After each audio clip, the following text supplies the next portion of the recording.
The developer wanted us to create a high-quality mixed-use development in a vibrant part of Bondi Junction. They bought an amalgamated site and they wanted to create a big urban gesture that would connect Oxford Street with Spring Street. We worked with Jackson Clements Burrows based in Melbourne from the very start of the project. We worked with them on planning as well as the look and feel of the building, so it went from interiors to the actual built form as well. Whitton Lane could be described as unadorned and monolithic.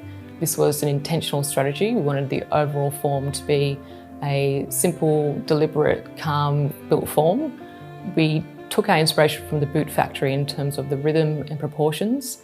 We wanted to reflect that in our facade language, even if by contrast. With Whitton Lane, we have a series of 3 green spaces. So as you enter into the internal courtyard, you're met with a generous green wall, and that's surrounded by brick. And that's for creating a nice space for a place to pause in the middle of the site.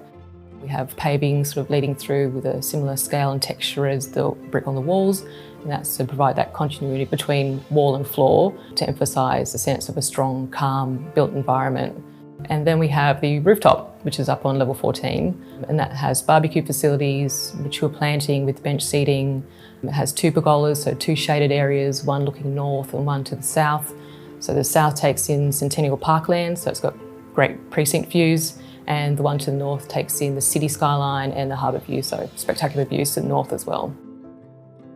With the brick choice, we wanted the brick to operate on a couple of different scales and levels. We wanted a strong tactile quality that could be experienced at close quarters, and we also wanted a strong dynamic texture to it that could be read even at a distance. So we ended up selecting the San Selmo Austral brick. We thought it had a lovely handmade quality and we thought it could operate at those different scales. I think the interiors are a relatively simple palette. It's a palette which works with contrast, so I think we have a light background, which is the oak floorboards and the white walls and ceilings. And in contrast to that, we have bold greys and charcoals, which gives it a bit more of a punch.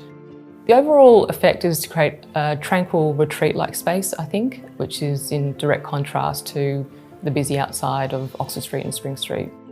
Typically, windows are punched into the brick facade.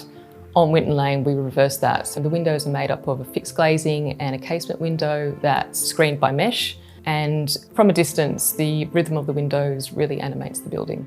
I'm really proud of this project, not just as a building for the people who use it, but as an urban design response for the whole of Bondi Junction. I think the building really gives back to the community. It's not just for residents, it's for the public. It has that through-site link, and it's creating spaces that everyone can enjoy.